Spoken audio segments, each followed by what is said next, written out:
These guys are ridiculous. These guys are ridiculous. Now, how about them damn Celtics? And we are back with another episode of How About Them Celtics. Sam and I are here Monday, September 18th. I feel like this is the start of we're going to start getting more Celtic stuff heading into the season. I feel like we've gotten. Sure, hope so. I feel like we're not over the metaphorical hump, but we're at the top of it. We're about to be on the downslope of where we have stuff again. But for the sake of the intro, I don't want to put this on the rat list, so I figured you'd find it entertaining. It'd be a funny start to the show. So my dog has been walking with a limp for a while, right? He's just been, his back right leg has been hurting him. My mom take him to the vet. Dude partially tore his ACL. That my dog tore his ACL. I wonder how he did that. I have no idea. He runs around a lot, and he's like very, maybe he's scared of the fireworks. Could sue the neighbors. I was like just waking up because they took him to the vet early. My mom comes to my room and she goes, Jack Duke tore his ACL, and I just started laughing. I was like, what the fuck do you mean he tore his ACL? He has to have surgery next week on his torn ACL. That's terrible, though, because, like, there's no way to explain to him why he's in pain. No, dude. Yeah, that stuff sucks. He's going to have a cone and everything, which is, I mean, I don't want to say he deserves it, but he's eaten so much of my food that it'll be funny to see a cone on him. Bastard. Anyways, I thought that'd be funny. Yeah, he's a menace, dude. I remember one time I was I made myself a bagel. I put it on the counter. I turn back around. Bagel's gone. Whole bagel, one bite. See you later. He just chomped that whole thing down. About that. I was very angry because it was from Dunkin'. I just retoasted it and it was cooked. Anyways. See, that's when I'm like, oh, maybe you'll be outside today. No, you can't leave him outside all day. Teach him a lesson. No. Anyways, getting into the Celtic stuff, enough about my dog's torn ACL. Malcolm Brogdon is not too happy, according to Gary Washburn, who was on Celtics Beat with Adam Kaufman and Evan Valenti, a friend of the CLNS channel. Go check us out. If you're watching on CLNS, check us out on How About Them Celtics. We're dropping videos there. But Gary Washburn told Celtics Beat, he said he was not happy in July. Is he the same level of unhappiness in September? We don't know. He hasn't talked all summer. Malcolm Brogdon was not happy about the deal or being potentially dealt. He was pissed. And that's not exactly what you want to hear. I mean, we heard Joe Mazzulla say how the Celtics were trying to repair their relationship with Brogdon after the Kristaps trade fell through and they had to trade Marcus Smart instead. And it was kind of just like, as Sam put here, a reason to put the Clippers on the rat list. But at the same time, like, the Celtics made a move that made their team better, but in the process, they not only traded Marcus Smart, they also pissed off the former sixth man of the year, which is something they have to fix. And it is a business, right? Like, as much as it is, you can sit here and say, oh, look at the Celtics, how they handled it. The Clippers backed out at the last second. It's not necessarily Brad Stevens' fault. Like, he tried to make a deal because it is a business, and Brad Stevens can't, like, if Brad Stevens was constantly worried about every minute thing he was doing, like, then nothing would get done. We talked about this when we started, when he was hired as Celtics GM. Like, is he going to have too much of a connection to the players because he was a coach for a while? And you can't have that as a GM. So it does suck that Malcolm Brogdon is pissed, and that is absolutely a storyline to monitor throughout the season. But I don't know if I necessarily blame the Celtics for it. I blame the Clippers, if anything, but even then, like, they were doing what they thought was best for their organization. But obviously from our perspective, like, screw you, like, that sucks. But it's just a really crappy situation all in all, and it's one to monitor. Yeah, the Brogdon thing has been something we've been speculating about since the trade fell through. Yep. There have been numerous trade articles written. Great for content. It's been great for content. Yeah, it's fun. Because we don't really have an answer to it yet, kind of like Gary Washburn told the guys on Celtics Beat. So we don't know what to think. You would have to imagine he's far from thrilled. I would be. I wouldn't want everybody knowing that I was about to be traded and then all of a sudden you're back. That's a weird, awkward situation to be in, especially as somebody like Brogdon, who hasn't really been there for a long time. He doesn't have any affinity towards the Celtics. He's been there for a season. Things went wrong, and he kind of got thrown under the bus after the conference finals because everybody was okay with trading him. And even after he has remained with the team, people aren't, like, thrilled about Brogdon. He's in all these mock trades. People are like, oh, you could trade him for depth. I saw a conversation somewhere today. That was the take. Yeah, just trade him for depth. You don't have depth anymore. You don't have a surplus at the point guard spot. This is a very pressing issue where Marcus Smart's not here anymore. You can't afford to have Brogdon pissed off and not wanting to play for your team. You're going to be stuck with Derek White and Pritchard. Pritchard's a fine player, but he's not Malcolm Brogdon. He doesn't have the same size as Brogdon. He doesn't have the defensive capabilities that Brogdon does. Brogdon is an important piece to the Celtics. Whether or not he actually showed up on defense last year consistently is one thing, but he can do it. In the past, he's had defensive team votes. He's been an impressive defender. He's what, 6'4", 6'5"? Yeah, I think he's 6'5". Yeah. So it's important to mend this. Joe Mazzulla talked about it like you mentioned. You're running out of time here. There's a month before the season tips off. Like, I don't really know what you can do from the Celtics perspective to make Brogdon feel better, but they just overall fumbled and handled this very badly. Absolutely. I mean, like I said, it's tough for me to blame the Celtics for what happened. I agree that they handled it poorly, but a lot of it was out of their control, right? And if the Clippers hadn't declined to take Brogdon, everything would have been probably perfect. In my eyes, it would have been perfect because they would have traded Brogdon for Porzingis, which would be unquestionably a move that everyone in Celtics Nation would have agreed with. In my opinion, I think that people would have received it well. Smart would still be on the team. They would have Smart, Derek White, and Payton Pritchard at the point, and Porzingis at the 5 helping the big man rotation. But that's not what happened, and because of it, the Celtics couldn't. They could have pushed back the Porzingis date. That's the one hitch in this that is a little bit weird because they could have potentially pushed back the date Porzingis needed to be extended by, giving them a couple more days to make the trade. And as much as I want to believe, maybe they could have figured something out with the Clippers, it is the way that they rushed into it makes me wonder if there was another thing pushing on them, if it was the Clippers were so out that it wasn't going to happen, if it was Porzingis really wanting to get his deal done as soon as possible, if it was some, what I'm saying, if there was like another thing that we don't necessarily know about that pushed them to make the deal sooner, because that's the one thing that's like a little bit of a unknown, weird variable in the Celtics situation. What could there have been, though? Why would Porzingis want to get it done sooner? Was he worried about this foot thing? That's the first thought I had.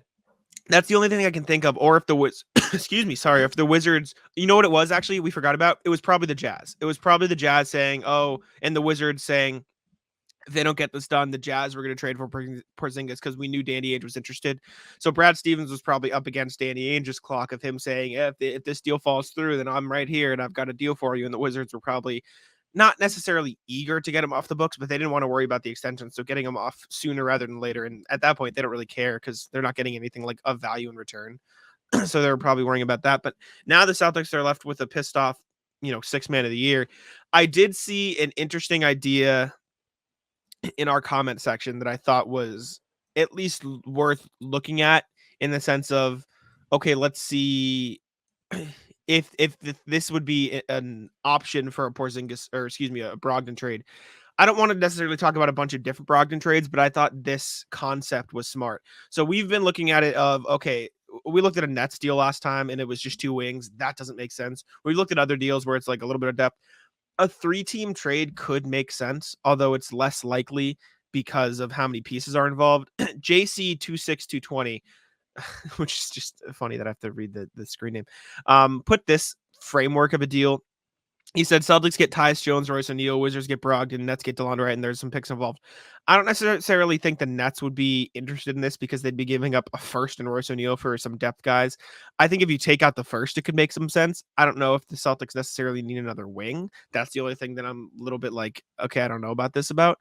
But I do think a 3-team deal could be something that is at least of interest to the Celtics because they could find different depth pieces in different areas. You know what I'm saying? Like they could find a way to combine different pieces of the puzzles that would make sense for all sides involved. Like I was looking at some different frameworks of deals that the Celtics could do for 3-team trades. And there are some out there like this one. I just made 2 quickly because I thought of the concept. This one with the Sixers, we've talked about Melton. Bring Tice back to Boston. Melton here. Pacers were reportedly interested in Tobias Harris anyways. and then the Sixers get a little bit depth because of the James Harden situation, right? And even if James Harden's not there, like this would be a deal that all teams involved, I feel like, would be interested in. And then this was the one I made off of the Tyus Jones deal. Like, again, there are 3-team deals out there that could make sense that would keep the Celtics healthy at the point guard position while also filling other needs outside of the wing. It's just a crappy situation, right, that the Celtics have to deal with. Now, I'll ask you this. Personally, I feel like things will smooth over and Brogdon will stay with the team. However, I don't know if Brogdon would take it this far. Do you think Brogdon is the type of player who would let his annoyance with the team off the court affect the way he plays on the court? Not in the sense that he'll play bad, but we saw a lot of times last year that he was designated to a spot-up shooter. Like, do we think Brogdon would call his own number more or like act differently on the court? Like, what do you think the ramifications of this quote unquote him being pissed off are? Well, maybe he's going to be more of a dick to Joe Mazzulla, because we heard that he was a He dick to was Joe last Mazzulla year. after the season ended. The Athletic put out the piece where Mazzulla was leading some sort of huddle and then Brogdon broke it out defense on 3 out of spite. So we've already kind of seen Brogdon be spiteful. I'm very not looking forward to what's going to happen this season if he really is unhappy, which could very well just dissipate as well, because you start playing basketball again. Say this team starts playing well, you may see the happiness start to trickle through the cracks because you're winning. Mhm. That's kind of how it goes a lot of the time. Winning heals, winning helps, and the Celtics should win. They made moves this summer to improve. Porzingis is going to add a new element to their offensive game. They were already a top team in the East, 1 win away from the finals. They should come into the season with a chip on their shoulder after falling flat at home in Game 7. Brogdon should come into the season with a chip on his shoulder after 1, being so injured that he couldn't compete in the conference finals, Hurting and the 2, team. almost being traded. Yeah. So I feel like he almost has too much to prove to like kick and scream and drag his feet and be a problem, because if that's the case, then going to want to deal with him. Yeah. And no Definitely. other team's really going to want to trade for him. Yeah. I mean, we'll have to see what happens. Obviously, it's not an ideal situation. It's one that, like I keep saying, like it feels like it was unavoidable because of the Clippers aspect, but also there's that weird thing of could they have pushed it back? It's just a weird situation. At this point, it is what it is. Celtics just need to deal with it moving forward, and we'll have to see what happens. But the next thing, Celtics signed Neemias Queta to a 2-way contract. We talked about this in a reaction video, so if you want to see our full thoughts, go head on over to our channel, How About Them Celtics. Check out the reaction video. We reacted to his highlights, talked about the move, discussed what we thought it meant, and what he could bring to the Celtics. I did want to bring up an idea. I wrote about it for Celtics blog in a different context, and I wanted to just briefly talk about it in this realm. I titled it "Neemias Queta is the next in a line of Brad Stevens' big man auditions for the Celtics." Now, I tweeted this. I said the Celtics have one of the best big rotations in the league, but it's 1/3 old and 2/3 injury prone. It's talented, right? Al Horford's great, but he's 37. Robert Williams and Porzingis are awesome, but they're both prone to injuries.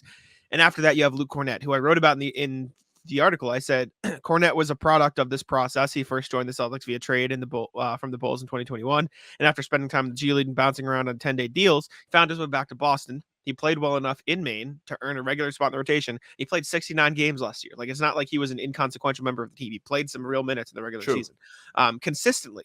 Last offseason, Celtics brought in Kevin Gale on a 2-way deal, but he didn't stick. You can even say the same about Noah Vonleh. He just didn't stick, right? It was another, okay, let's see if we can find another rotation big man. They didn't stick, but Cornett did. Bringing in 24-year-old Neemias Queta, who is 7 feet tall, on a 2-way deal, provides them with some big man depth this season if they need it, as well as a project they could potentially look at moving forward as a backup. Horford's not going to be in the league forever, right? Williams and Porzingis could get hurt. They could be out for a little while. And if those two coincide, if Horford retires and then Robert Williams deals with an injury, Porzingis as your only big is not going to work. So the Celtics need to start bringing in guys that could potentially turn into these deep bench pieces or maybe more. And somebody in the Celtics blog comments put it pretty well. He said, let me see. perfectly said, this guy won't be a big man depth saver or rotation player, but he's a lottery ticket, and I like the concept of an audition, and that's kind of what it is. You're auditioning these guys to potentially be big man depth moving forward, and I think that's what the Celtics, have started to do, and I think Cade is the next in line of that. And for what it's worth, I really like Nene. I think he's good.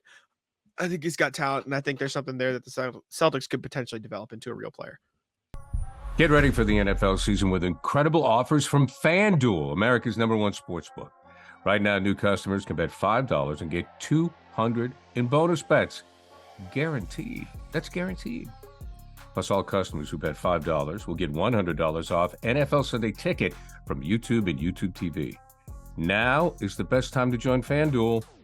It absolutely is. The app is easy to use, and you can be on everything from spreads to player props and more. So visit FanDuel.com/Boston. Kick off the NFL season with an offer you won't want to miss. FanDuel, official partner of the NFL.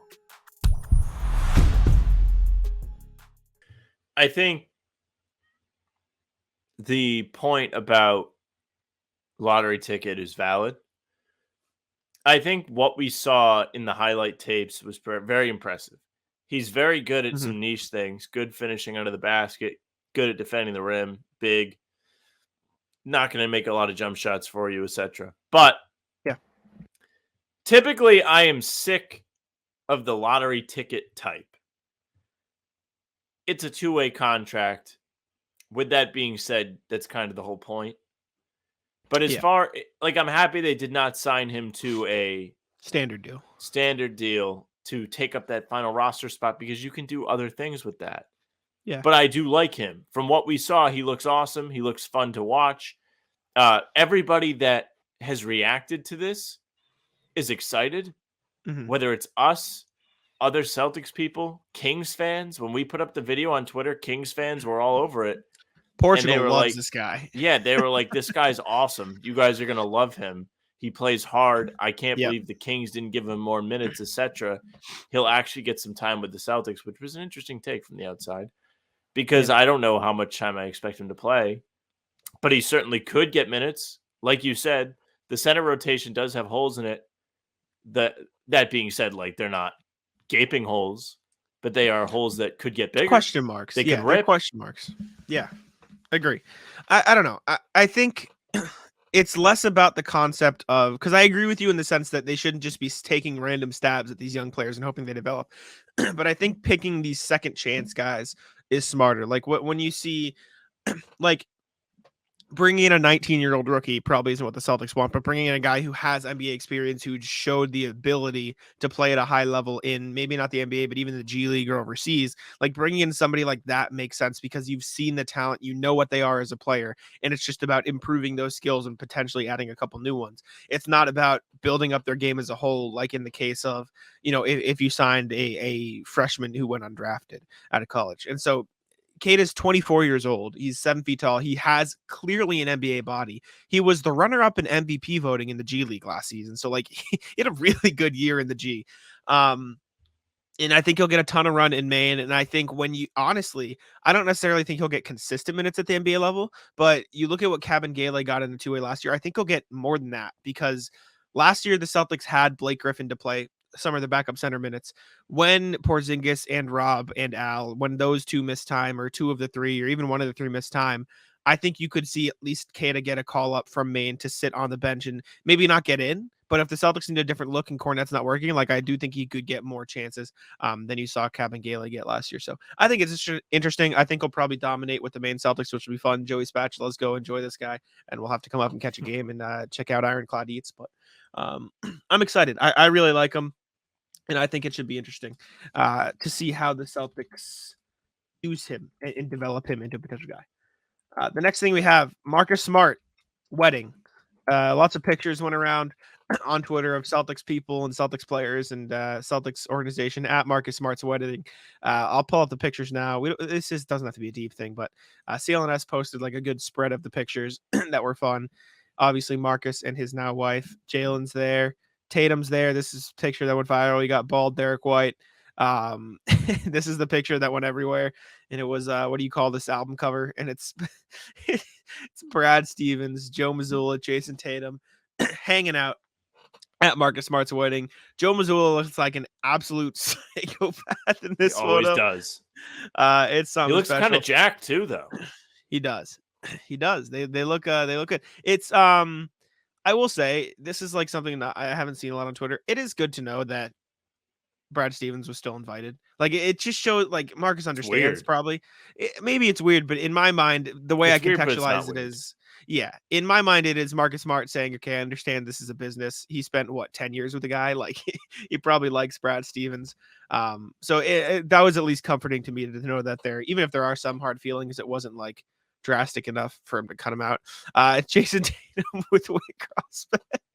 This was a funny one. Just Tatum It is kind photobombing of him. funny. Like it's just like a weird, like you don't really see that very much from ownership anywhere. Yeah. Like besides like Mark Cuban, I don't think there's any other owner you would really see like chilling with the boys at the wedding. Yeah, I know. It's funny. It's funny. I like, if anything, I like it. I mean, it's Tatum enjoys the Celtics organization. And then here's Marcus, obviously. Excuse me, Jalen, obviously at Marcus's wedding. I don't know. It's fun. It was nice to see that. This is the type of thing that leaves me some semblance of hope that Marcus can eventually come back, even though I know you think Marcus shouldn't because they did him dirty, but at least this shows like he's still friendly or close with the people at the organization, especially the fact that it's like 2 months later and he's still having them at his wedding. I don't know. It's good to see at the very least because I know we both love Marcus. Yeah, it's good to see so many people showed up to be there for him on his special day. Ime Udoka on the list of people that was there. Not Grant. No Grant Williams. That bum Grant. That was your that takeaway. just kind of proves that everybody hates that guy. And you really shouldn't be that surprised, to be honest with you. He's just weird, like awkward, tech, pain in the ass, this is little the brother. We're talking about Marcus Smart's wedding, and the second point you make is, yeah, fuck Grant. What is wrong with you? This is next level stuff even for you. Yeah, Marcus wedding. Congrats to Marcus, obviously. Nice to see all those people there from the Celtics organization. Next thing we have is from Adam Himmelsbach, I believe, of the Boston Globe. He spoke with Payton Pritchard. This was an interview with Pritchard. Rubs hands together. Pritchard, I'll read this excerpt. Pritchard still in Boston, still working towards his bigger chances, eager to see where he fits in this group. He stressed that the trade request last season was never related to a dislike of the city or organization. It's just that he's a gym rat, and sitting and watching simply ached. Quote, this is probably the best place to play basketball. There's no other place like it, but at the end of the day, in any line of work, you want to see where you match up and play and compete, and that's where my head was at. I still feel the same way about that. I want to go out there and play every game and compete because I feel like I'm good enough to belong out there. I want to keep pushing myself to see how far I can take it. So from that, it sounds like Pritchard didn't dislike the Celtics or there's nothing against Celtics. He just wanted to play, which duh. We all everyone wants to play. Yeah. And it's different. Like it's not like he was a bench warmer itching for a shot. He had regular minutes and then he lost them. And so he just wants to play regular minutes again because he knows he's good enough. And I think he should get that chance this year. And not that he would ever wish this on his teammates, but if I'm Pritchard, I'm saying, oh, Brogdon's upset. I'm right here, baby. I'm ready. Oh, Brogdon's forearms made of paper? Let's do some forearm curls, Brogdon. See if you can handle it. Like Pritchard's just trying to get him to like do extra shots, like jump shots. So he's flicking the wrist a little extra to wear himself out.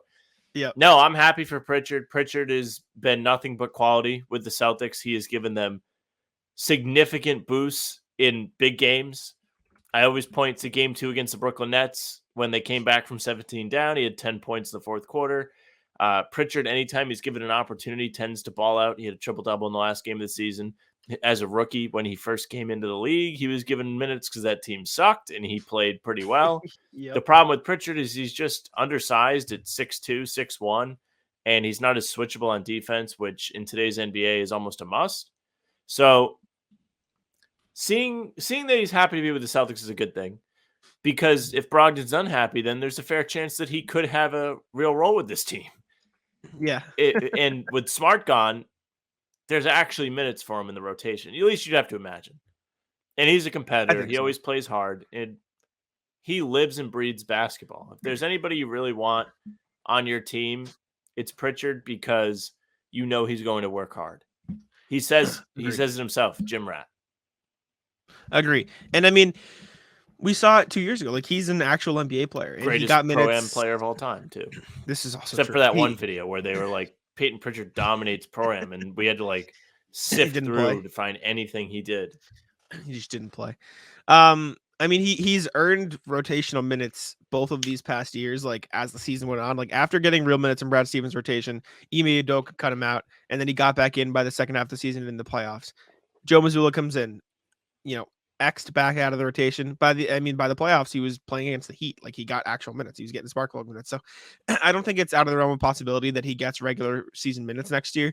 But it's just the Celtics do sneakily have a lot of this mid-tier talent as depth. Like, they have a really solid top 7, top 8-ish. And then, after the top 7, after the Jays, Derek White, Malcolm Brogdon, and the 3 bigs, there is Sam Hauser, Payton Pritchard, Jordan Walsh, Osei Brissett. Like, there are a lot of guys that are close to the same level that will be itching for the same minutes. So I still don't think it'll be easy for Pritchard to get these minutes, but with the question marks at the point guard position, I do think it could be easier for him to slide in there outside of, the Hauser, Brissett, Mikhailuk, Walsh. Like, that, those wings are going to be competing, and I think Pritchard could find himself above the rest, especially if he can continue to shoot at a 40% clip from deep, which he's shown that he can. And realistically, he's not a great defender, but he's always held his own. Like, he hustles on defense. He gets out there, like, he's after it, and he's an okay as a point of attack defender. So I think he should be fine. I'm excited to see Pritchard get regular minutes. Plus, with Pritchard, Mazzulla, big on trust. I mean, we saw Hauser not play in the playoffs. Pritchard has been somebody that proved he can play in big moments. So I wouldn't be shocked if Mazzulla favors him over other rotational players just because of that familiarity, trust, belief that he can actually go out there and compete and be effective. I agree. All right. Let's check in with RJ with the email, see what he had to say. We have 2 emails today. We're going to check them out. Again, if you want to get a hold of us, hbtcpod@gmail.com or DM us or comment, any of that stuff. Talking about the Neemias signing and cap management. Hey, guys, thanks for the Neemias update. I saw it from y'all before my usual sources, Celtics blog, The Globe, or Athletic, had anything. We got you. We're there. We're on it. In addition to the points you raised in your post, keep in mind he can also give the Celtics some cap flexibility, as Kornet's contract doesn't fully guarantee until 110. So if Brad finds a trade partner, he's now got options. Queta for Kornet, Svi for Hauser, Payton for Scrub, or Brogdon or Pritchard. Makes sense. The last one's a stretch, though. In addition to giving everyone good camp competition to develop a real bench depth, he also has more tradable bodies if he wants to move one of Brogdon or Pritchard. And we still have the 15th roster spot open. Stay dry and be well. I didn't really think of it that way, but it does make sense. Giving yourself options, like, it's not the exact same because I think these guys are a little more ready for NBA minutes. Hauser, locked in, great contract, 3 years, $3 million. I just wanted to mention that because that contract. No, you're right. Such a phenomenal contract. But you've seen Stevens stack up these end of bench bodies before and use them as salary in trades. Like the Brogdon deal, obviously we know Neesmith and Tice, but Nick Stauskas, Juwan Moore, emptied the bench. Exactly. So you do give yourself some flexibility this way as well. So good point. Thank you, RJ. Also said, after looking back at the dark ages, welcome to the 2024 offseason, and the Boston Celtics are still basking in the glow of winning their 18th championship over the surprising Blazers led by Lillard. Hey, it's my time travel story. He said, let's hop in time machine in a different direction. Let's look at who the Celtics will be drafting with the 20th pick, courtesy of the Warriors. Sam's in on this Warriors pick. I know you've mentioned it, Sam. I am. I really think it's, what's the top 4 protected? So you can get in the lottery and have a little bit of fun. You just have to hope they don't win. You can get a real pick with this selection. Big Al has yet to announce whether he's retiring or will come back in a team-friendly contract because of the first priority. Big Al will still be under contract, so don't worry about that. He's got 2 years, $10 million he's using. Actually, it's declining. It's $10 million, then 9.5. So shout out Al. Jason Tatum Supermax extension is the priority. So assuming all that for the moment, what does your crystal ball say for the Celtics draft plans in 2024? Sam, have you taken a look at the 2024 draft class yet? No. Cooper Flash 2025. That's all I know. And I'm like, they need to get him. All I know is Bronny James will probably be around there. That'd be terrible. So absolutely not to that one. Yeah, I don't want his dumbass dad anywhere near the Celtics. Yeah. I have not looked at it, as Sam has not looked at it. I don't really know around who will be available. I'm looking at it briefly now. I don't know any of these names. I recognize the name Kel'el Ware. I've got nothing for you. I will say, if we want to talk about positions maybe you get another big to compete. Maybe you get another guard. Maybe get like you could go in any direction and develop them. I would guess a guard Might or a be big guard because they time. just took. That's what I was gonna say. A guard or a big Yeah. because just got Jordan Walsh. Or if you're Brad Stevens, you trade back and get 1 million second-round picks and make us stay up for the entire draft. That's my prediction. That was the worst day ever. That was so bad, man. Like, had a flight at 4 a.m. the next day. Brad's just Yep. dicking around with the draft picks. Oh, give me 3 more. I'll trade back and make them wait another 15 minutes and then not make Yep. the pick. Yeah, I didn't. I have not looked at the 24 class yet, so I've got nothing. If I were to guess, I'd probably we'll stake our early bird bets on they'll take a guard, but I don't actually know. I don't know what's happening. So we'll I take wish a we look at were that like closer tight to with Tyler Rucker and we just had his number so you could call him. see. Yeah, right. Be like, Maybe who we'll should ask they him. pick? I'll message him for next pod. He's from the area. I think he grew up a Celtics fan, so maybe he'll like us a little bit. Sam, you put this next thing on, and I know it happened, but I was never into winning time. But I know you said rip Bozo, so hit me with the context or the little. So yeah, I woke up and went on Twitter today, and everybody was talking about Winning Time, the HBO show about the rise of the Lakers dynasty. I guess it was canceled. Season 2 of it wrapped yesterday. Final episode aired. Whatever. So the announcement comes that the show has been discontinued. They're not going to run any more episodes. So the show gets canceled, and apparently the second season ends with the Celtics winning the 1984 NBA championship. I saw this, yeah. So the last scene in this Lakers show is the Celtics coming out on top. Lakers can always get fucked. Good. I did not watch any of this show. I didn't either. Mostly because I felt like it was going to be like a Lakers circle jerk. I didn't want to be a part of it. I heard it was really good for what it's worth. But everybody said it was really good. If you watched it, let us know. Because I do feel bad for the people involved with the show, like the creative team. Like, definitely put a lot of work into it. Tried. I saw all the tweets about it. The showrunner, I'm pretty sure, was going on like any pod that would take him. I think he talked to Celtics Lab about the show. Yes. Just to promote it, to get press about it, because they were kind of on the chopping board, but it's official. The show's been canned. But yes, Lakers can get fucked. Kind of like it. I saw a lot of Celtics people hyped about that part. It does suck that the show's canceled. Like, putting aside the Lakers Celtics beef for a second, like I enjoy shows about the sports and stuff like that. Like, I watched The Last Dance, obviously. I still haven't seen some of them, but like I liked what was that? Wait a minute. You've watched The Last Dance, but you didn't watch all of it. No. I meant I watched all of The Last Dance. Okay. I haven't seen. I meant to say I haven't watched all of like the basketball related shows. Like I still haven't seen Hustle because I'm a bum. I've seen clips of it, but I've seen like Hustle. That was like 2 years ago. I know. The guy was on the Celtics. You should have watched. I know.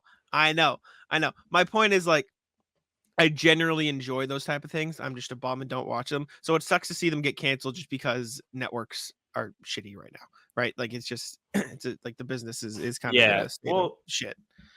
I don't know what was necessarily behind it because people raved about the show. I think it's like the writer's strike and the actor strike and the big businesses canceling any of these projects that aren't making as much money. It's just a mess right now.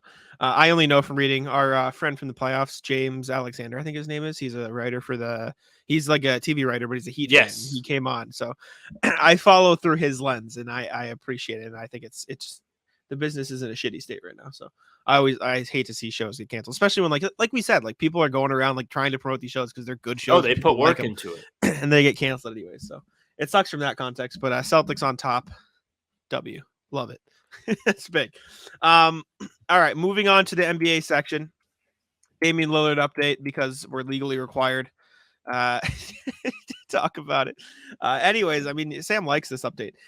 Brian Windhorst, I believe it was, saying, this is on the Hoop Collective, what the Blazers want if they're dealing with one team. If it's Miami or nothing, they want what the Nets got from the Suns, which is literally scrounging. They want the Heat to literally scrounge into every nook and cranny and produce everything they possibly can, but the Heat don't feel a need to do that.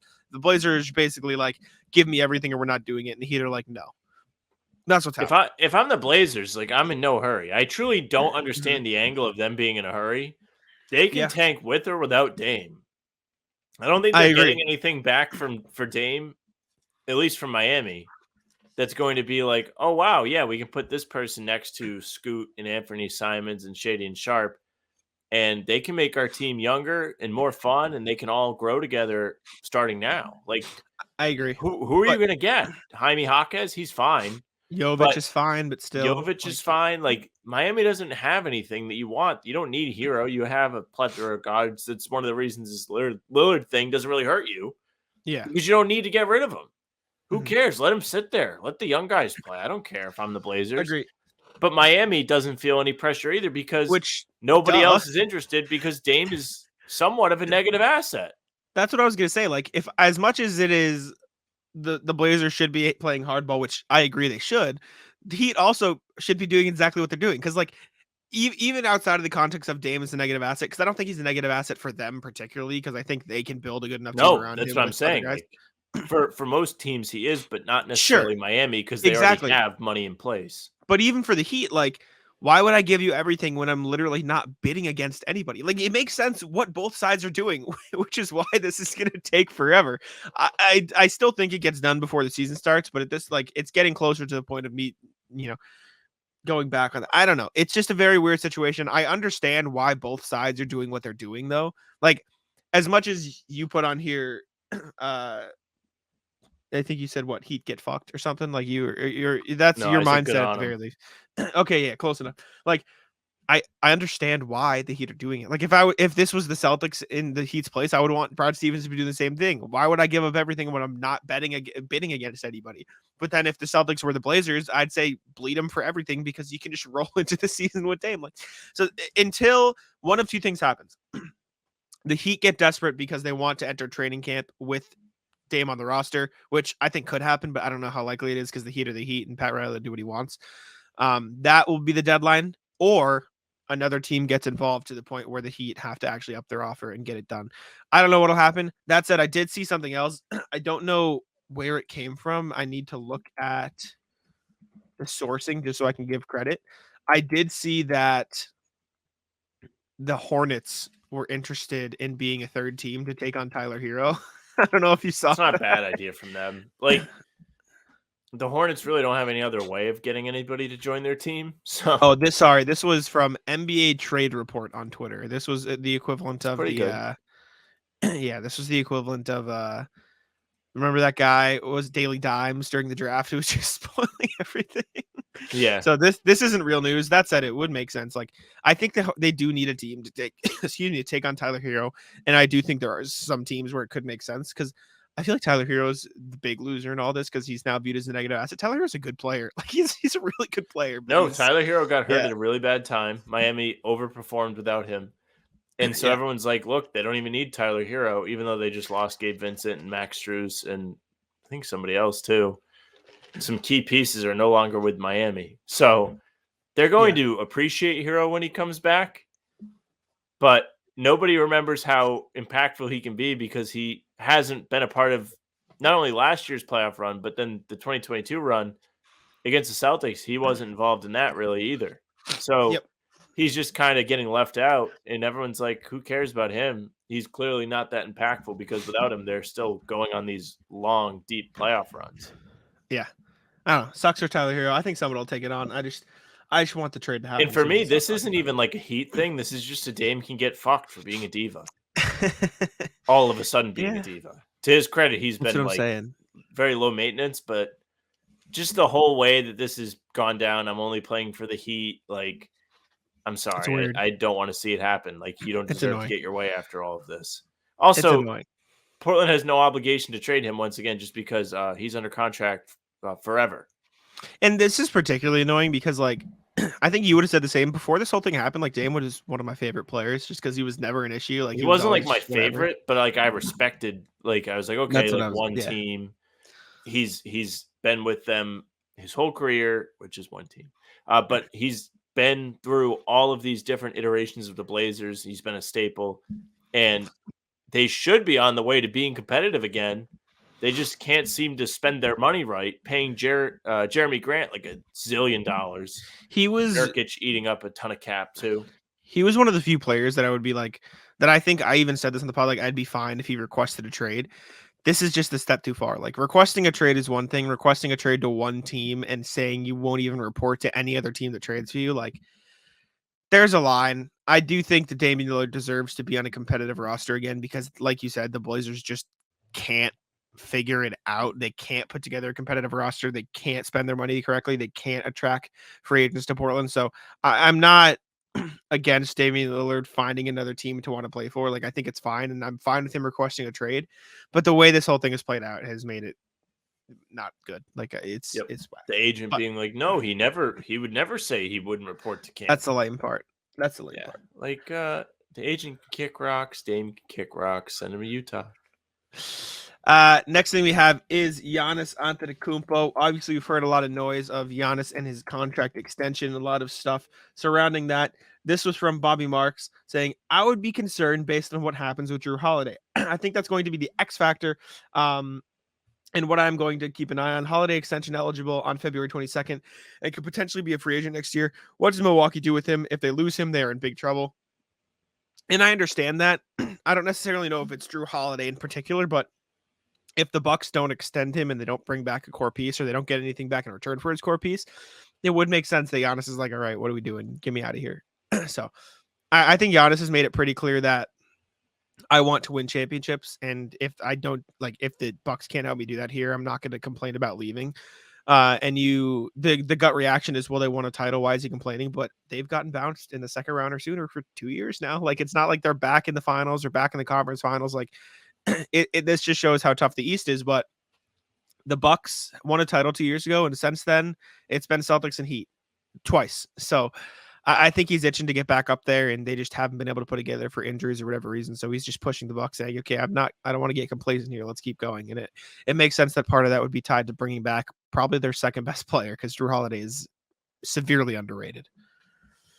He's definitely underrated, and it's hard to be the Bucks right now, to put it simply, because while Giannis may want to play with Jrue Holiday, that's great. And Jrue Holiday is great. He was just an all-star, if I'm not mistaken. He was one of the last 2 seasons. I don't know which one. I don't care about all-star games. But that being said, he's 33. He's been in the league a while. Mm-hmm. If you're going to extend him, how long does that extension go? What's it going to be worth? What is he eligible for? The whole nine. Eventually, you're going to have to tie up a lot of money into a guy that's aging, much like this Dame issue that Portland has. You're really just spending that money on Giannis, which is fine. But there is still the risk that Giannis leaves. Even if you do extend Holiday, there's no inking the Holiday contract of your Giannis too. Like, it's not like, oh yeah, I'll stay if you pay him. Milwaukee might have to hesitate to offer Holiday an extension. I don't know what they're going to have to do. But the more and more we hear about this, the worse and worse it gets for them. Celtics, it looks kind of good, I guess, if Milwaukee's going to break up, because they just paid Middleton. And Lopez. Holiday's next. So they're going to have to pay all of the rest of the guys before Giannis's contract comes up again. They're going to have to go on Giannis, and they could get absolutely railroaded if he leaves, because that team with the three of those guys doesn't suck, but they're also not competitive. So they're not getting any great draft picks. Not that they really, I don't know if they even have any. No, it's a tough spot. Most of them go to New Orleans, right? Yeah. Because the Jrue Holiday trade. So they're, like you said, they're in a tough spot. That said, if I'm the Bucks, or let me ask you this: if you're the Bucks, do you give Jrue Holiday a max extension? I think you do. I think he's done everything to earn it, but he's good. 33. Like, it's one of those things. How long? Max being what? 5 years? No. I would give him the most I can on a 3-year contract. That said, if I'm Jrue Holiday, I push for an extra year. I say, give me 4. And I guess that's where things get a little bit weird. I will say, though, Jrue Holiday isn't, in my opinion, the type of guard whose game will severely fall off by the time he's that old. Like, I don't think it's a Dame or a Kemba situation. Like, it's not going to be perfect because he's a guard and all guards fall off, but like, his style of defense, I think, relies on athleticism, but he's also just like a very smart defender. Like, and that's not something that he's going to lose. Like, he'll always know how to play defense. He's a good shooter, and I don't think the shooting will fall off. And it's not like he's like tiny. Like, what is he? 6'3", 6'5"? 6'3". Okay, so he's not like 6. Okay, he's 6'5". Google says he's 6'5". Basketball Reference is 6'3". regardless, he's a bigger body, right? Like he doesn't have a small frame. 205. I just don't according to think this. I don't think his game will fall off as severely. And at the same time, if you're the Bucks, you do whatever you can to keep Giannis. I think that's just the name of the game at this point. And worst case scenario, you re-sign Jrue Holiday, and if Giannis is still giving signals of leaving, as weird as it is, you field trade offers for Giannis. you try to trade. No, I That's would. what you would have to do. I think that's what you would have to do. If Giannis wants to keep dicking around, you might have to trade him. Because if you trade Giannis, you're going to get stuff back. That is the best way to ensure yourself. Mm-hmm. And also, if you trade Giannis, you can start to work on trading these other contracts sooner rather than later. This all might sound stupid, but if this is like your whole building is on fire, if your business, let's say the Fiserv Forum is on fire, you're trying to rescue as much as you can from this burning building. You can trade Jrue Holiday now. If you know Giannis is leaving, like you can start to trade him now while he still has value. If you extend him, that value's going to plummet. The Chris Middleton contract isn't going to be great at the end, probably. Brooke Lopez, how much longer is he going to be effective? He's essentially just a big tree, so he doesn't have to move that much. But I don't know. Like, they're in a terrible, like, awkward position because you should do what Giannis wants. He's your guy. You drafted him. He's been with you his whole career. He's foreign. Foreign guys typically like to be where they came to the country and remain there. Yeah. So you have to feel like he wants to stay, and you should like do what you can to accommodate him. He's earned it, but man, this sucks for them. Like, this is just like, ugh. I wouldn't want to deal with it. I wouldn't. I will say there are two disaster scenarios. One, obviously, if Giannis leaves for nothing, you're screwed. You just are. You're screwed. But worse than that, if they trade Giannis, and I'm a Bucks fan, I'm angry. I'm angry at the organization. I'm angry at Giannis. I'm just mad. I am too. Right? Like that's the Bucks become the Red Sox. Exactly. So it's just a mess of a situation. I hope this is all just Giannis spewing stuff to the media so they re-sign everybody he wants and they bring people in and they stay competitive and they're just not complacent. But like you said, this is not a situation I would want to be in. So good luck to the Bucks. Can you even imagine the Bucks playing hardball with him though? Like, I don't know why he feels like he needs to strong on the Bucks. Have they really given him that many signals of like, hey buddy, we're still in charge here? Like, I think if you have Giannis on your team, you're like, yes, sir. Okay, absolutely, Giannis. What would you like? Would you like everyone to eat Greek yogurt every day for breakfast? Sure. Yeah, we'll do that. He's probably just mad that they haven't any wish he has. He's not even like a pain in the ass superstar. He's not James Harden. He's not like, let me go to the strip club and use your private jet and do all these things and not playing games. Like, Giannis is everything you would want in a superstar. He's probably just mad they've gotten bounced 2 years in a row. Like, he's not even like super injury prone. They've lost in the playoffs 2 years in a row. They haven't even gotten to the conference finals since they made the finals. So, I mean, I understand the frustration. It's just, it's weird that it's happening now so early before like stuff gets actually into the another Giannis thing. He's worked to improve the weak spots in his game. He's not Ben Simmons. True. You're not wrong. All right. We'll have to see how it plays out. I don't know. It's weird. The Grizzlies were reportedly interested in OG Anunoby. This was from, let me find it down here. Tim McMahon. When you talk about a case of waiting too long, I think Anunoby very well could end up being something like that. There's a lot of talk about Anunoby getting traded, but I don't believe there were a lot of trade discussions involving him. I know, for example, the Memphis Grizzlies had high interest, and I don't exactly know what they would have given up, but there were talks for Mikal Bridges, and they put 4 first-round picks on the table there. So the Grizzlies offered 4 firsts for Mikal Bridges, which makes sense because that would have been disgusting. Imagine a lineup of John Morant, Desmond Bane, Mikal Bridges, Jared Jackson, Steven Adams. It'd be nasty. And they got Marcus Smart, so they kind of got their secondary option in that case. But Anunoby would have been perfect there too. It makes sense that people are offering a lot for Anunoby. He is kind of like, I mean, you've said it before, he's the perfect role player in today's NBA, and he has potential to be more than that because he's still only 25, 26, so he's still like in the prime, or not even in the prime of his career. I think the Raptors are really selling the bag here. Like they're like they're gonna this is what I think is gonna happen. I think they're going to re-sign Siakam. I think they're going to bring everybody back. They're going to keep developing Scotty, and they're going to be what the Pacers were for the past decade, where they're getting bounced in the first round every single year. And if that's what they want to do, sure. but that's a damn sad existence for an organization that has the potential to get a lot of draft picks and hit a really strong rebuild right now. Good luck to them, dude. I don't know what the Raptors are doing up there. They're like You know what I'm saying? like mad at the world and they're being stubborn. Like, no, we're not going to rebuild. You can't tell us what to do. Yeah. But there's nothing they have going for them that's really exciting. Like Scotty Barnes took a step back as a sophomore. Mhm. He won Rookie of the Year and he was fun, but it wasn't great. I suppose you can be like OG's expendable because of Scotty Barnes. You could be like, well, Scotty can do some of the things he can do. He just doesn't shoot as well, but he adds a little bit of flair with being able to handle the ball, things like that, I guess. OG just came off a great season. They should have capitalized on him. If you're really playing it agree. smart. But then they have this weird Siakam thing where he doesn't want to leave. Yeah. He's the only superstar in the NBA who doesn't want to like switch teams.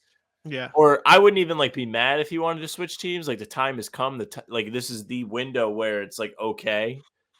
Like the Blazers, they're kind of trying to be on the up and up again with Dame, but Toronto's completely just rolling down the hill, dude.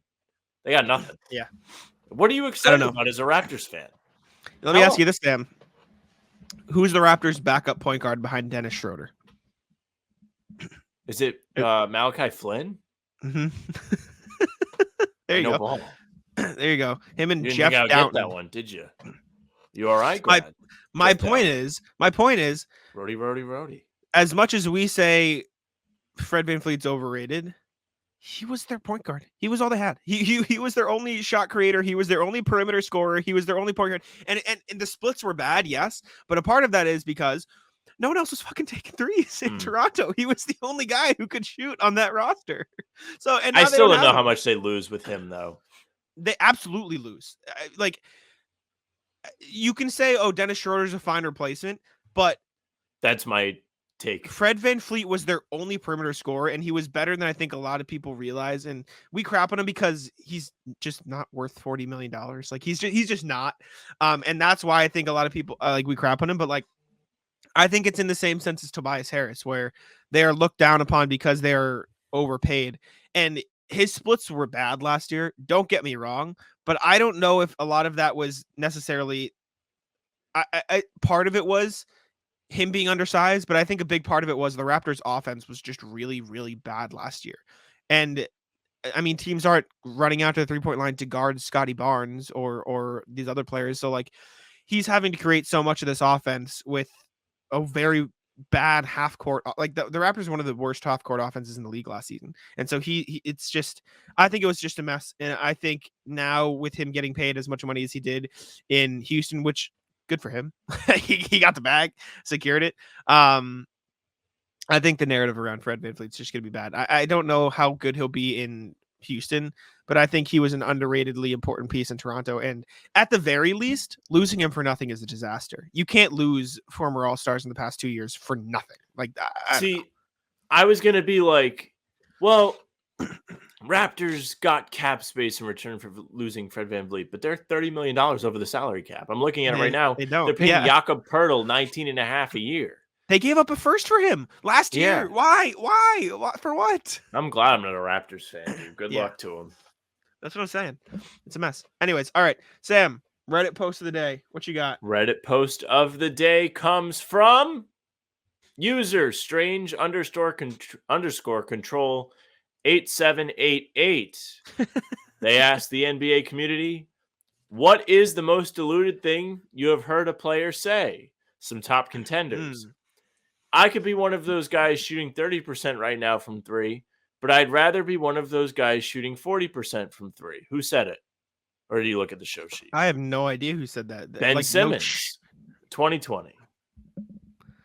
Jesus Christ. I changed the game. Who said that one? Karl-Anthony Towns. Karl Towns said that one. They're saying where the Knicks are a super team. Who said that one? Julius Randle?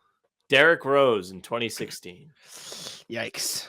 Tough. So these are some examples. Do you have any off the top of your head that you can think of that are just absolute ridiculous sayings? I know you don't like LeBron James. Dylan Brooks, just an idiot. Like, why would you do that? Like, that's fair. I'm gonna make them both. I'm gonna make comes both. to the- Great one. Great. comes to the top great of the head. response. I Tough. will say when LeBron left the Cavs, then Tristan Thompson was like, "Well, we're still the Eastern Conference champions. Yep. That's a good one. The East still goes through us." Whenever LeBron just like blatantly lies and says, "Oh yeah, I had that one the other day. That was my favorite quote." That's my the blatant lying from LeBron. This is a good one. Sasha Vujacic stating that he could get 30 anytime he felt, and had a career high of 28 points. Next one. I have a family to feed. Latrell Sprewell after turning down a $20 million plus contract. Oof. Let's see. I'm Googling I would stuff. put myself in the same category as D Wade. At the end of the day, the only thing that he have that I don't is more wins and 2 championships. That's it. Monte Ellis. Yikes. I thought it was Paul Pierce. It's not. That's what I did too. I Googled something and it's from 2 years ago. It says, what are some of the worst quotes by NBA players? Dennis Scott, don't ask for my autograph. Ask me about the rage inside me. Dennis Scott to a bunch of kids at a basketball game. Respect. Teach him young. Yeah, the what Dylan else? Brooks thing is here. I don't respect anyone until they give me 40. Yeah. Proceeds to lose elimination game by 40. Evan Turner quote, you've got to respect a 15% 3-point shooter. A guy like that is always lethal. If they play the Celtics, yeah. I understand the context, but I love I that don't even quote. know. I'm That's fine in something, the huh? West. Yep, Ja, of course. Kai Of Jones course. said he's going to be MVP. Uh-huh. Kai Jones, have you seen the Kai Jones stuff? Yeah, it's crazy. Like in the Instagram comments? Yeah, it's not Is he- great. He's like, he was like, I need to find it now because it's just so good. Rasheed Wallace saying that LeBron wouldn't be as successful in his era. My brother in Christ, you retired in 2010. Who said that again? Rasheed that? Wallace said LeBron wouldn't Yep. be able to compete in his era. Mhm.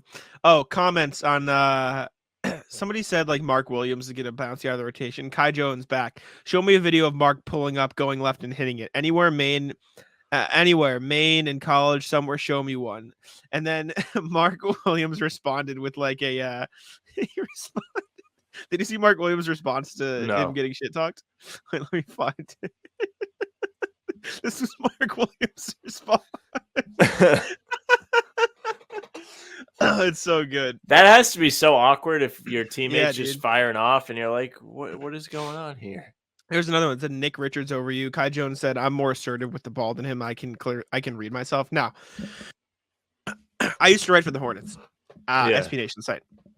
So last summer, I wrote summer league notebooks, right, for the Hornets. Yes.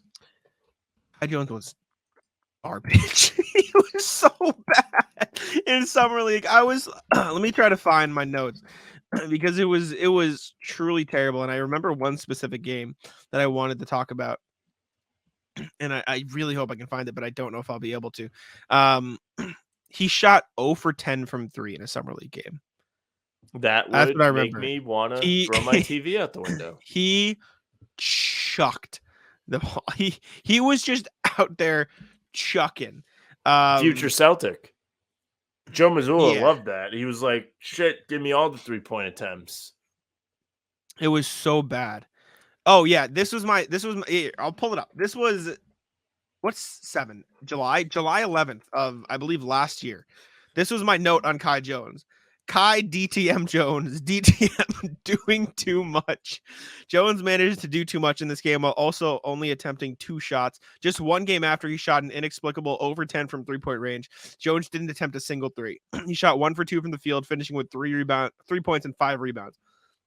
The DTM label comes from that one possession where he decided to take the ball all the way up the court, ignoring his teammates' pleas for him to pass it. And guess what? He turned the ball over. There has to be some sort of middle ground. He can't take and miss 10 threes, but he also can't only take 2 shots. Jones is very clearly having a hard time finding his place in the offense. And while that could potentially be a non-problem in the regular season with ball leading the way and him having a more defined role, his lack of production thus far is definitely cause for concern. Kai Jones is not very good, and he's just out here shit talking. Like, it's such a weird situation. Absolutely. My last comment on this inexplicable quotes. Yeah. During my MVP season, ellipse, said by Paul George, referring to the season that he finished third in MVP voting, multiple instances. He was nasty that year, but yeah, you didn't win, brother. You didn't win the award. Oh man, weird all around. All right, should we get into the rat list here? Go ahead. Let's do it. Do you want to lead off, or you want me to go? You got more stuff. All right, I will start with my sister Grace rat list. I'm so mad. I woke up late today because I couldn't sleep last night, and I had to let my aunt's dogs out. So I wake up already annoyed because I'm like, oh, shoot, I have to go over there, rush over. My sister took my car this weekend. Her car had bad tire pressure or something. She was like, I don't like the beeping. I'm scared of it. Took my car. Whatever. Fine. Don't mind her taking my car. I am 6'1". My sister is 5'6". Get back in my car. She not only brought the seat forward, but she raised it about a foot or maybe 6 inches, enough where it was hard for me to get in the car. And it's raining today. So I'm rushing to get in the car and I'm getting in not only too far forward, so the window is on the downslope, but also higher than I'm expecting. So I smack my head on the top of the car. When we started this podcast today, I was telling Sam, I genuinely think I gave myself a concussion. That was the hardest I've hit my head. It was the hardest I've hit my head in a long time, and I still have a headache now 3 hours later. Like that hurt. It was bad, and I was angry. Also, I don't expect my sister to fill up my gas tank for me. It is what it is. I have a job. She doesn't. At least tell me I'm on empty, bro. Like, at least tell me the gas isn't, like, I don't have gas in my car. Like, I get in the car and I'm like, at like the last notch before I'm like, dude, at least give me a warning. So when I have to drive, like, I can know I'm on empty. Correct. And so I was angry all around. It was a bad day. Then I get to my aunt's house and it's pouring rain. And I have to go outside so the dogs can pee. I was mad. The dog tried to eat its own shit again. So I was mad at that.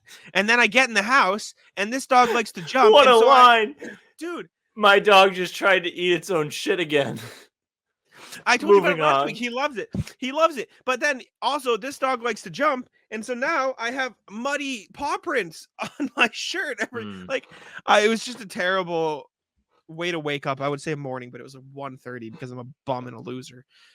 So it was just a terrible way to wake up, and I was angry. And so I still have a headache now.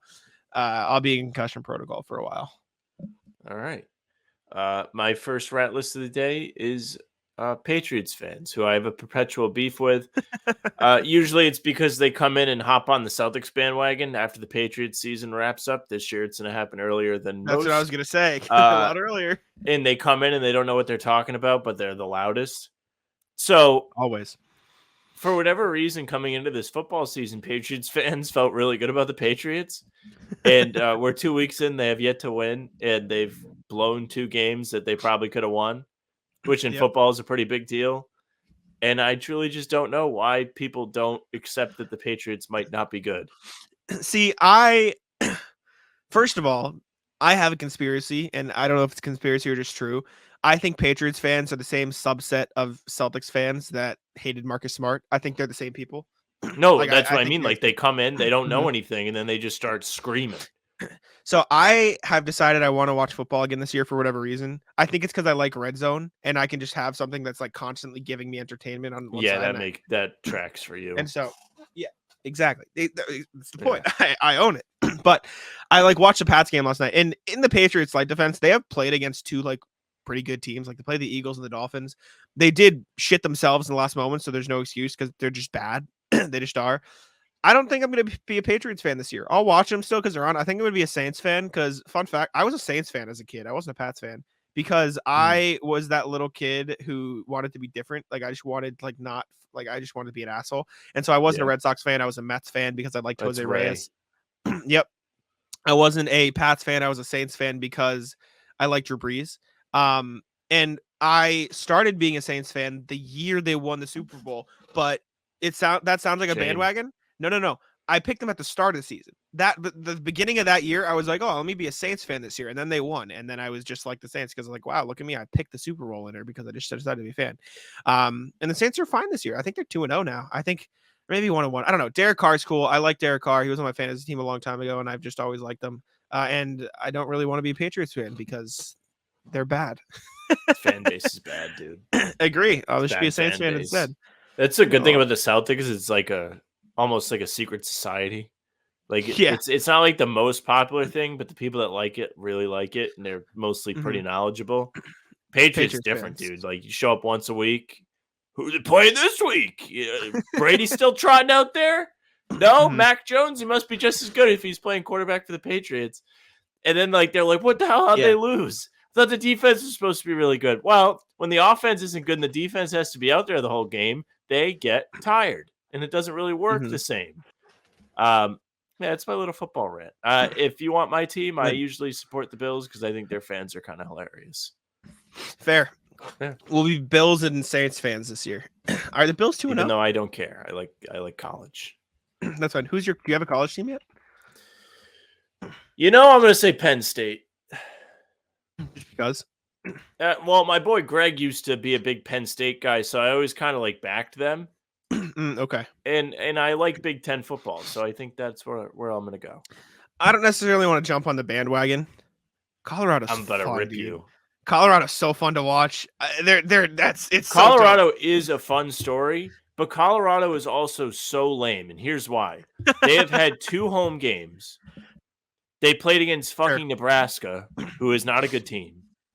And they played against Colorado State, who they were 24-point favorites against, and when they won overtime, and they stormed the field. Did you see the Missouri game this weekend? By the way, Michael Porter Jr. was there. And the fat kid kicked the field goal from 60 yards to win the game, and then they stormed the field because they beat a ranked team when they were unranked. That's a little bit more of how it should go. When you're not supposed to win, you have a surprise win or an impressive win, then you storm the field. I think that was barely more because scrape past a team you're favored by 24 points against, you kind of like leave and you're like, wow, we watched too much game. Like they should have wrapped this in the third quarter. I think that was mainly because it was a rivalry game. Like they were playing Colorado It State. does not matter. I don't care about Colorado and like winning or losing and that stuff. They're just fun. Like they're just a fun team. So I just enjoyed watching Coach it. Prime, fire. Prime is Sunglasses at night, fire. Great character. Like I'm all for it. But lame. Also lame. Like don't storm the field if you barely beat a team you're favored to win by 24 against. I don't care about the fans. If the Celtics win a game against the Hornets and they rush the parquet. It's the same thing. Imagine. I'll pick a college team. I don't know. I maybe I should. It's hard. It's hard. Give yourself some time. Know.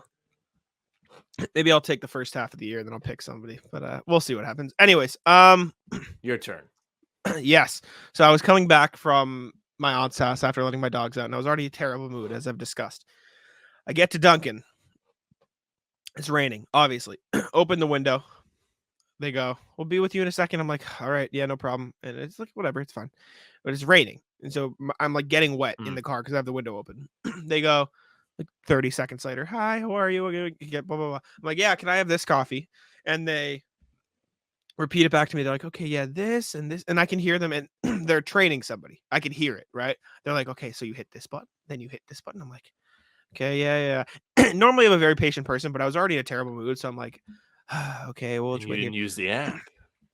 The app's broken. I told you last time it's not working. They still haven't fixed it. No, it's still not working. Then I'm like, okay, can I have my drink? And I'm still getting the Celtic Caramel cold brew because it's good, and you put me onto it.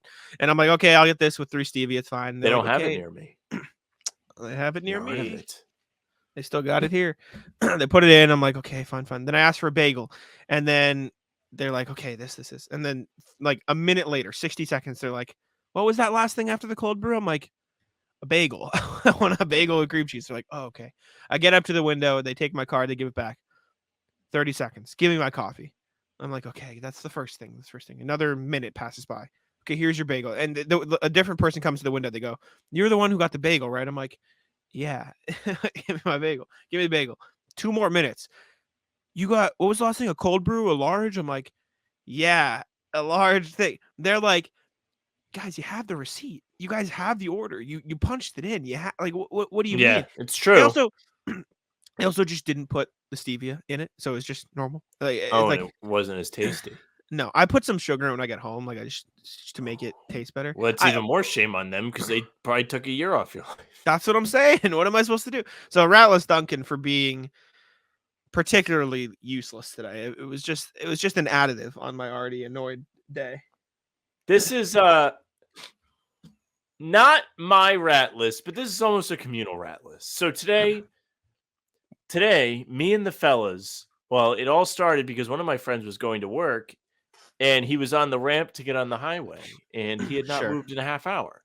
Oh. He had not moved in a half hour because they had a lane closed on a Monday morning. Very interesting. Oh, Interesting decision from the Rhode Island Department of Transportation. It was a perpetual rat list. disaster. But this issue led to a greater discussion of everybody's like least favorite things that happened to them on the road, like the worst kind of drivers. We had some good ones. Led off by the always entertaining Frank. Frank, who said, had this old lady driving 30 miles an hour down Warwick Ave, and I'm stuck behind her. Then she pulls to the side and has the audacity to wave her hand at me. These people are the worst people. I actually really, even though they're trying to be considerate, the people that pull over and let you pass them are actually the worst because they're like, all right, fine, like I'll let you pass instead of just correcting what they're doing wrong. Yes. Like actually kind of the worst. I agree with you. Just drive faster. Just stop being an asshole. Just stop being an idiot. Speaking of driving rat list, RJ hit us with a rat list in the comments. My rat list is for drivers who are completely focused on oncoming traffic at an intersection and they don't even look for the pedestrians. And they pull into the crosswalk. Then they finally brake and see me waiting to cross and they wave me on. Fuck that. I don't trust them one bit. Finish your turn, get out of my way, and go have an inevitable accident without me. I love the hatred. I like the invite to go on without him and not include him. It's actually very thoughtful of RJ. We had another one here, another chat member. I hate the people that put on their turn signals and then do not know which street to turn on. So they're just kind of hanging out with their turn signal going on and on and on and on. Good one. Let's see. There's a lot. I just need to find it. I'm loving the rat lists. This is like, it was just so organic. Frank goes, as a society, we got to use the horn more to scare these people straight. That or hit them. And then I said, I always say that I need to drive a tank so I can teach some lessons without taking any damage. And then like everybody kind of came out of the bushes. They were like, they all started kind of nodding and like agreeing. They were like, yeah, like we should all have tanks to like bulldoze the people that pull out halfway into the road to take turns across. Terrible. I have a weird one because I don't go ahead. I wasn't fully experienced like in this experience, but I saw it happening like slightly behind me in the road. So we were driving down a big like main road in the middle, like heading to an intersection that leads to the highway. Like it's a big road that we call it Breeston. It's like where Brockton meets Easton. Like it's heading into to Brockton, whatever. Right. And a lot of traffic. We're getting in there, going to my aunt's house. A car pulls out of traffic to turn left. And then traffic obviously fills in. And then the car decides, oh, wait, I don't want to turn left here. So he's just sitting. They're just sitting like looking the same direction as we are in the other lane. They're just easiest tank ever. Send them rolling down the street like a bowling ball. They're sitting there waiting to get back in like it's the highway and they're merging. Like you're just on the wrong side of the road, bro. Turn in there and figure it out from there. I don't know what they were doing, but I look back and I just see another car on the other side of the road and no one's letting dude in because good. Like, fuck him. Like you're an idiot. And so he's just sitting there at the wrong side of the road. It was very weird. I didn't know what was happening. Frank goes, one of us got to get into office to put better traffic laws into place. Yeah, the other dude goes, instead of cop cars, we can just get them tanks. No more tickets, just death. Then I'm starting to nod my head. I'm like, yeah, that is a good idea. And I'm like turning into a dictator in the chat. Like I was getting way too pumped up on a Monday morning. It's great. No, I love it. I love it. Do you have any more car rat lists? That's or should it. we move on? I have one last thing. So I don't know if you saw it, Sam. RJ commented, if there was a Price is Right game show where you guessed calories, Sam would win the double showcase showdown. Yes. Sam, I have 5 food items here, and we're gonna have you guess. Excellent. I was going to suggest this. I'm actually so happy that you remembered. I was Yeah. going to suggest it for its own thing, but this is awesome. Let's go. I have 5 little snack food items, and we're gonna see. How do you want to Okay. play it? Do you want to just see how close you can get, or do you want to go as close as you can without going over, like Price is Right? How do you want to do it? You want to just get as close as you can? Either way, whatever Okay, you just think get- works better. Just get as close as you can. So this first one I have is a miniature Kind Bar. It's a Kind Bar mini. If you're watching on YouTube, you can see Kind Minis. I'll do like the whole Okay. makeup thing like YouTube Yep. where you can see the thing. How many calories is in the Kind Bar mini, Sam? Would you like to tell me? What do we think? That is like 100 calories. Close 80 calories. 80. Good value for the Kind I Bar was- mini yeah, here. that is good value. There we go. So that's one for Kind Bar Damn, minis. I'm heated. I was kind of wrong on that. hmm I was Next gonna thing we say have- 70, but I didn't. Bachman pretzel sticks. Pretzel How many are there? Pretzels. I think pretzels are one of the more overrated snacks in my opinion. Agreed. It doesn't say. It says 1 serving per container, serving size 1 tray, 28.3 grams. So if the grams helps Okay. you at all, I'd say there's I'm gonna guess about 140. 25 in here. 110. Okay. yeah. 110. Sam's going over on these today. You're not giving the calories enough credit. All right, next one. We did goldfish last week. Okay. I have it here. Do you still remember? Do you remember Goldfish how many? is 140. Got it wrong again. 130. Yeah. 130 for close enough though. What else have I? 3 more things. You've seen me Okay. eat these at Ball because I bring them. Nature Valley with the chocolate underneath. The granola square is what they're called. They have those at my job. They're 110. Bang! Yeah. 110 calories. There Yeah. you go. These things are nice. These things are very good. I enjoy them. They are Very good. The peanut butter one was fire. I had it. And I was Peanut like, butter oh my ones are good. God. But like the problem great. is I can eat that in one bite. Yeah, that's it. It's gone. Absolutely. Yep. Next thing we have for Sam, 2 more things. Famous Amos, a little cookie packet. These Famous Okay. Amos cookies. Would you like to guess how many calories are in 1 serving? There are, how many are in here? I think there's like 5 or 6 little cookies in there, like about this big. 220. 140. Wow, that one's Good low. Good value for Famous Amos. These are Is very it good too. value or are they just not giving you anything? No, there's about, let me see, 1, 2, 3. There's about 5 cookies in here. It's not the greatest. I mean, it's It's not okay. terrible. What is that? 28 calories per cookie? Yeah, That's not bad. awful. It's not terrible. Did Last not do thing. as good as I thought I would do. Last thing. Now there are 4 per container here. The serving size is 2 because it is cookies and cream Pop-Tart? Pop-Tarts. Yep, 2 Pop-Tarts. So it's 1 pack. How many calories is it? So 1 pack of those Pop-Tarts? 1 pack. So like this. 1 pack. Like 1 pack of Pop-Tarts is how many calories? Oh man. I feel like that's like 300. 360 calories. Yeah, I knew that one was a Pop-Tarts. bitch. Pop-Tarts are Pop-Tarts. dangerous. They are. That they are. Bonus round. I still have it on my desk. Do you remember the Okay. brisk can? You said Remember it, how many I calories? want to say 70 or 80. 70. Bang! Yeah. Yeah. Good call. I thought that'd be fun. Maybe That's I'll not a bad find new one snack though. Like items. 70 is not bad. No, these are good too. I love these. These are very nice. Yeah, I thought that'd be fun. I'm glad we agreed. Also, Ratless Joe for shit talking me after fantasy football. I have a big night against Ray. By the time you guys I are know. watching this show, I'll know if I won or lost. But I'm projected to win. I have 2 guys left. He has 1, and I'm down 4. Jokes on Joe though. He won, but at what cost? Saquon Barkley out 3 weeks. Have fun, buddy. It's a double hitter for me though, because I have Saquon in my other league. Oh, Joe's a rat. So Joe only had one thing left, and it was his defense. He And took out pulled his it out defense. so he couldn't lose. Yeah, Bum.